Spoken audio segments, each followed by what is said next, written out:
Thanks for choosing GoldSeek.com radio as a trusted business and investing news source. Today's special guest, Jim Rogers, from his home office in Singapore.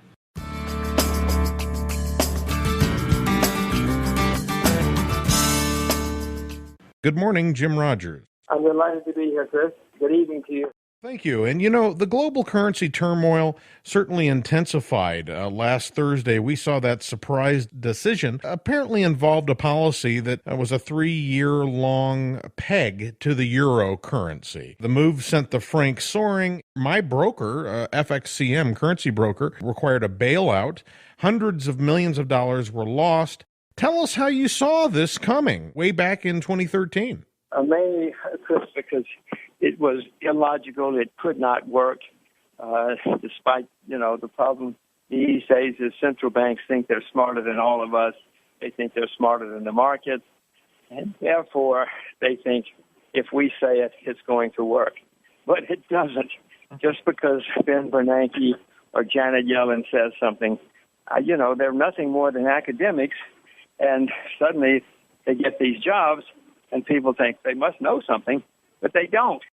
They're academics and bureaucrats who have no clue, as we're finding out almost monthly. The European Central Bank, they seem to be following in the footsteps of their colleagues at the Fed with QE. You've commented on this recently. You're not a big fan of it. You don't think it will rescue the Eurozone.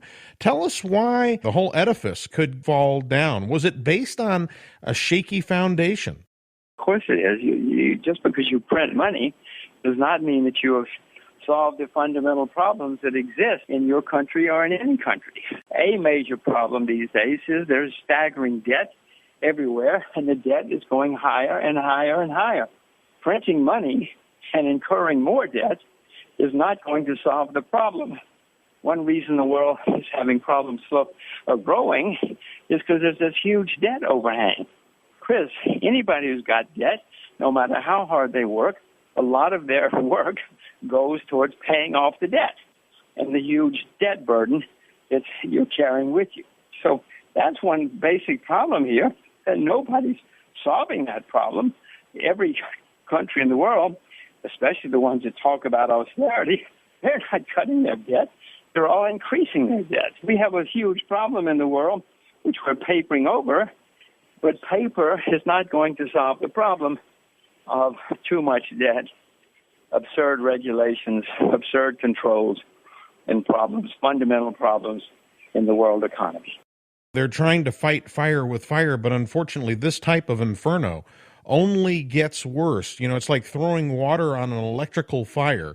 It's just the wrong panacea. Though you have a solution to this problem. I know that you've talked in the past about letting the banks implode, turn away from the whole banking system as we know it today. And, there's a precedent for this. We saw Sweden follow in that path about 15, 20 years ago. They found themselves in a financial mess, tied up all the toxic debt in one bad bank and said, we're not going to have anything else to do with debt. Any other comments there?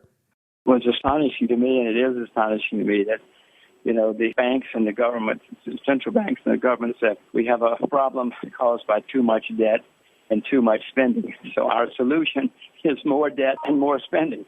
I was astonished that grown-ups would say something like that in public, but that's their solution. All of this basically, Chris, is to bail out the banks. All the stuff they're buying from the banks to give the banks more liquidity and the system more liquidity. They're not bailing you out. They're bailing out banks, whether it's in Europe, America, or wherever it happens to be, and bailing out governments. So you're exactly right. Let them fail. Clean out the system, as the Scandinavians did once before. In the early 1920s, we had a huge problem like this, we in the U.S. You know what they did? They raised interest rates. They balanced the budget. It was terrible pain for a year or two. But then we had the greatest economic decade we've had in American history. This doesn't work. It's never worked anywhere. The things that have worked are, clean out the system and start over. I'm not the first observer of world history or economic history to know that. You take your mistakes. What we're doing is we're taking money from competent people and giving it to incompetent people and saying to the incompetent people, now you compete with the competent people with their money.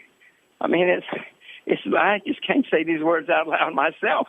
And we heard very little about how gold skyrocketed over 100% in less than 2 months. Anyone who held rubles and also had the foresight to keep some precious metals on hand, could have offset all those losses and more due to the crude oil implosion affecting their currency there. And maybe it's a cliche now. Most of our listeners know that they've got to have some precious metals. If Russians can wake up and find their currency virtually worthless, losing most of their life savings and purchasing power in the blink of an eye, why can't this happen in Demopolis, Alabama, or here near Asheville, North Carolina? Well, could also have mentioned the Japanese. The same thing has happened. Japan is the third largest economy in the world, a major world economy. It happened to them. The Japanese who had real assets survived and actually thrived and made a lot of money during all of this by owning real assets, gold, silver, whatever it happens to be. And Europeans at the moment, their currency is down dramatically in the past few years. For those who own gold have done okay. There's no question that you've heard me say before that I own gold, I own silver. Everybody should own some as an insurance policy, if nothing else. You can own it to make money, but even if you're not interested in making money or think you can make more money somewhere else, everybody should have some gold and some silver as an insurance policy, if nothing else. Do you feel that they've washed out the weak hands and the smart money is starting to show some interest in gold, or do you think there's still more pain ahead? Well, I actually, in the recent weeks, bought a few shares of gold miners, mainly because they're so unbelievably depressed. Doesn't mean they're not going to get more depressed, but I'm still expecting another opportunity to buy gold and gold miners this year or next or sometime. Did we see the bottom? If so, I own plenty of gold. Don't worry, I own plenty of gold and silver, but I expect another opportunity, which may or may not come. I'd be remiss if I didn't ask for your thoughts about, West Texas Intermediate crude. Quite a shellacking there, over 50% from about $110 peak in just a few months. I bet you have an interesting perspective on what's behind it and whether or not there'll be some opportunity for our listeners. Well, I should first tell you I didn't see it coming. I did not know that we were going to have a 50% collapse in a few months. I think one reason I didn't know it was because it's actually political. It's engineered by the State Department. As you know, America was negotiating with Iran, and then the deadline came last summer, broke off, but they said, okay, we will extend the deadline. That happened in last summer, and then shortly thereafter, Saudi Arabia started dumping oil. Well, that's because the State Department told them to dump oil to put pressure on Iran and Russia, with whom America's got dealings. Saudi Arabia, of course, is happy to do it, given they need to do something to slow fracking, if nothing else. So it was a political decision, a little bit economic, because Saudi Arabia does want to do something about fracking. So since it's political, and I do know the next deadline with Iran is July, so maybe something will happen by then. Chris, it has been the most dramatic collapse of any. I mean, I've seen a lot of collapses in my day, but this was one of the most dramatic collapses I have ever seen of any asset. And usually, when they collapse this dramatically, it hits the bottom. Whether we've hit the bottom or not, I don't know. I suspect if we haven't, we're at least close, given how dramatic the collapse was.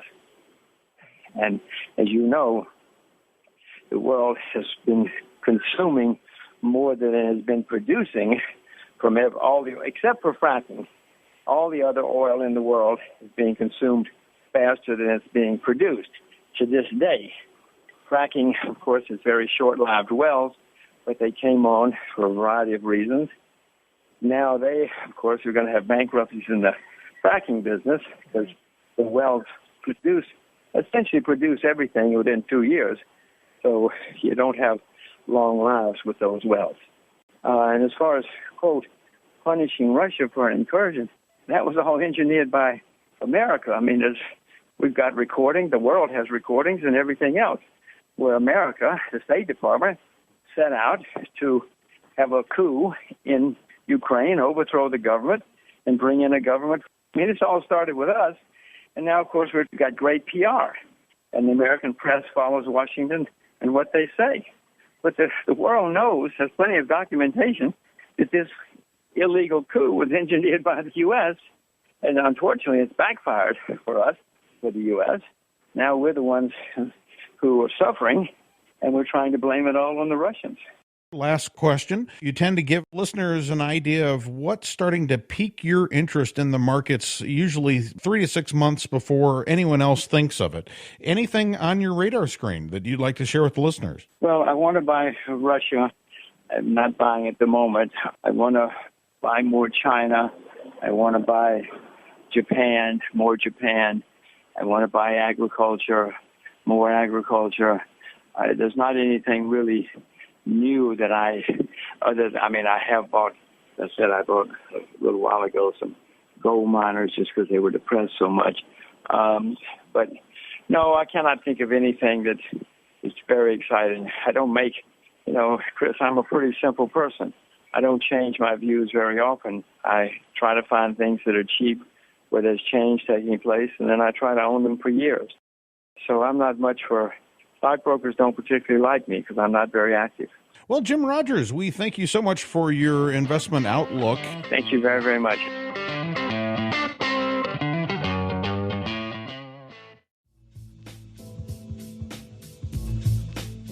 Here is your mining quiz for the day, compliments of Gold Seek. Which company has the largest undeveloped gold reserve in North America? Seabridge Gold. Now, which company has the largest undeveloped copper reserve in North America? Seabridge Gold again. Seabridge has more gold reserves than Kinross, Yamana, and Agnico Eagle. Last year alone, Seabridge added 515 million tons of new inferred resources containing nearly 6 million ounces of gold and more than 6 billion pounds of copper at their giant KSM project in British Columbia, Canada. Now they are drilling at KSM again with multiple rigs in a 25,000-meter program. Find out more by visiting www.seabridgegold.net. Traded on the NYSE, symbol SA, and the TSX, symbol SEA.